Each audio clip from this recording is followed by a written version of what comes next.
Bismillahirrahmanirrahim. My name is Adeep Namaz.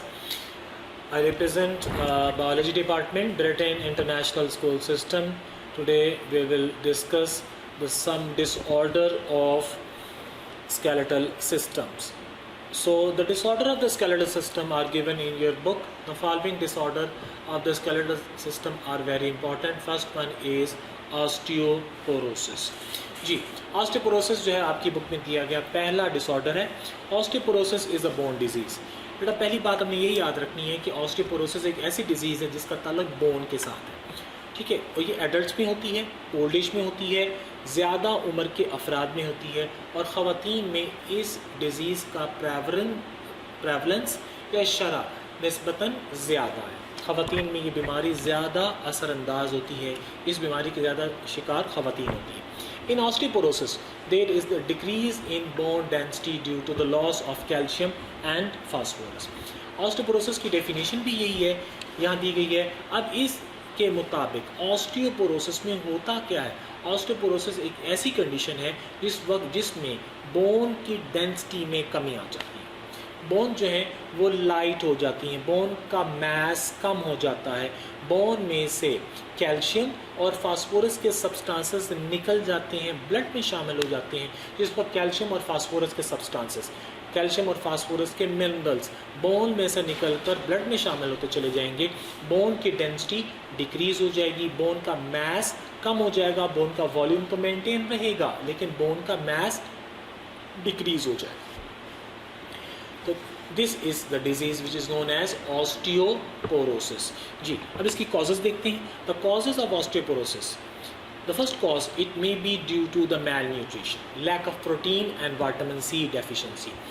पहली वजह इसकी मैल न्यूट्रिशन है, यानी अगर खुराक हम बेहतर अंदाज में नहीं लेंगे, प्रोटीन का इंटेक हम कम करेंगे, विटामिन सी मिकदार में कम लेंगे, तो उसकी वजह से भी ऑस्टियोपोरोसिस हो सकता है. जी, second is lack of physical activities, जिस्मानी एक्टिविटीज़ में. ठीक है, हमारी एक्टिविटीज़ में, हमारी एक्सरसाइज में, हमारे चलने फिरने में अगर कमी वाक़ई हो जाए तो उसकी वजह से भी ऑस्टियोपोरोसिस हो सकता है. So we have to be active all the time in a day. हम दिन में एक्टिव रहें, चलते रहें, फिरते रहें. ठीक है, ताकि हमारी फ़िज़िकल एक्टिविटी मेंटेन रहे और हम इस डिजीज़ की तरफ मूव ना करें. जी, next cause is deficiency of estrogen hormone. इस एस्ट्रोजन हार्मोन की कमी की वजह से भी ऑस्टियोपोरोसिस की डिजीज़ हो सकती है. जी, fourth reason, in old age, ज़्यादा उम्र के अफराद में there is decrease secretion of growth hormones. जी, जब एज ज़्यादा हो जाए तो उस कंडीशन के अंदर ग्रोथ हार्मोन की सिक्रीशंस में कमी वाक़ई हो रही होती हैं. इस वक्त ग्रोथ हार्मोन की सिक्रीशंस में कमी हो रही होती हैं तो उसकी वजह से बोन्स में मिनरल की डेपोजिशन का प्रोसेस स्लो डाउन हो चुका होता है. ठीक है, जिस वक्त बोन्स के अंदर कैल्शियम और फास्फोरस के मिनरल्स की डेपोजिशन की रफ्तार कम हो जाएगी तो उसकी वजह से भी ऑस्टियोपोरोसिस की डिजीज़ हो सकती है. So these are the few causes of osteoporosis. इसको भी as a separate short question आप लोगों ने प्रिपेयर करना है. क्वेश्चन आप लोग नोट कर सकते हैं अपनी बुक पे. Write causes of osteoporosis. Next comes another disorder. जी, this disorder is called arthritis. Arthritis means inflammation in the joints. Osteoporosis का ताल्लुक बोन्स के साथ था, आर्थराइटिस का ताल्लुक जॉइंट्स के साथ है. अगर जॉइंट्स में इन्फ्लेमेशन पैदा हो जाए, जॉइंट्स में सोजिश पैदा हो जाए तो इस कंडीशन को, इस डिसऑर्डर को हम कहते हैं arthritis. It is very common in old as. ये ओल्ड एज की बीमारी है और ख़वातीन में निस्बतन ज़्यादा पाई जाती है. अब इसकी अलामात हम देखते हैं कि इसकी अलामात क्या क्या हैं, इसकी शिकायत क्या क्या हैं. It is characterized by pain. जिस शख्स को आर्थराइटिस की तकलीफ़ होगी उसे पेन होगा, उसे जॉइंट्स में पेन रहेगा, दर्द का एहसास होगा और जॉइंट्स जो हैं वो स्टिफ हो जाएंगे, हार्ड हो जाएंगे। ठीक है, ऐसे शख्स के लिए उठना और बैठना, ज़मीन पर बैठना और फिर खड़े होना, इवन चेयर पर बैठने और चेयर से खड़ा होने में, स्टैंड होने में उन्हें दिक्कत का सामना होगा, जॉइंट जो हैं वो सख्त हो जाएंगे। ठीक है, so these two are very common symptoms. Number 1, pain in the joints, and number 2, stiffness in the joints, particularly in the weight bearing joints like hip joint and ankle joint. इन्हें मेरे टांगों में hip joint, ankle joint and knee joints, in joints के अंदर ये तकलीफ़ निस्बतन ज़्यादा होती है। इसी वजह से हमें मूवमेंट में, चलने में, फिरने में, ठीक है, उठने में और बैठने में मुश्किलात का सामना होता है। अब इसका ट्रीटमेंट कैसे किया जाता है? The treatment of arthritis can be conducted with the help of pain killers, क्योंकि पेन इसमें ज़्यादा होता है, इसलिए इसके ट्रीटमेंट के लिए सबसे पहले पेन किलर्स दिए जाते हैं। दर्द ख़त्म करने वाली अद्वियात का इस्तेमाल किया जाता है और दूसरी जो अद्वियात का ग्रुप इस्तेमाल किया जाता है वो होता है anti inflammatory medicine. Anti mean मुखालिफ, अपोजिट, इन्फ्लेमेटरी मीन सोजिश, यानी दर्द ख़त्म करने वाली अद्वियात का इस्तेमाल किया जाता है। ऐसी अद्वियात जो सोजिश को, सोजन को, ठीक है, अगर जॉइंट इन्फ्लेम्ड हो गया है, सूज गया है, फूल गया है, उसके साइज़ में इजाफा हो गया है, तो उस सोजिश को कम करने वाली अद्वियात का इस्तेमाल किया जाता है। This is the treatment of arthritis. Now next comes toward the some other types of the arthritis. This arthritis is called osteoarthritis. Osteoarthritis, it is the degeneration of cartilage present at the joint are due to decreased lubricant production at joint. Joint के मकाम पर अगर cartilage मौजूद तो होती ही है, ठीक है, जॉइंट्स के मकाम पर जो कार्टिलेज हो वो डीजनरेट होना शुरू हो जाए, वो टूटना शुरू हो जाए, वो घिसना शुरू हो जाए, उसके अंदर प्रॉब्लम्स आना शुरू हो जाए, वो क्रैक होना शुरू हो जाए, टूटना शुरू हो जाए, तो उस डिज़ीज़ को हम कहते हैं ऑस्टियोआर्थराइटिस। या इसकी वजह एक और भी हो सकती है कि जॉइंट्स के मकाम पर, जॉइंट वो जगह है जहाँ पर दो या दो से ज़्यादा बोन आपस में कांटेक्ट करती हैं, वहाँ पर एक लुब्रिकेंट मौजूद है, वहाँ पर एक फ्लूइड मौजूद है। वो फ्लूइड क्या करता है? वो फ्लूइड जो है फ्रिक्शन को, बोन जिस वक्त मूव करती हैं जॉइंट्स पर तो फ्रिक्शन पैदा होती है। ये लुब्रिकेंट जो है एक लिक्विड के तौर पे मौजूद है, ऑयल के तौर पे मौजूद है। ये लुब्रिकेशन करता है, रगड़ को, फ्रिक्शन को कम करता है।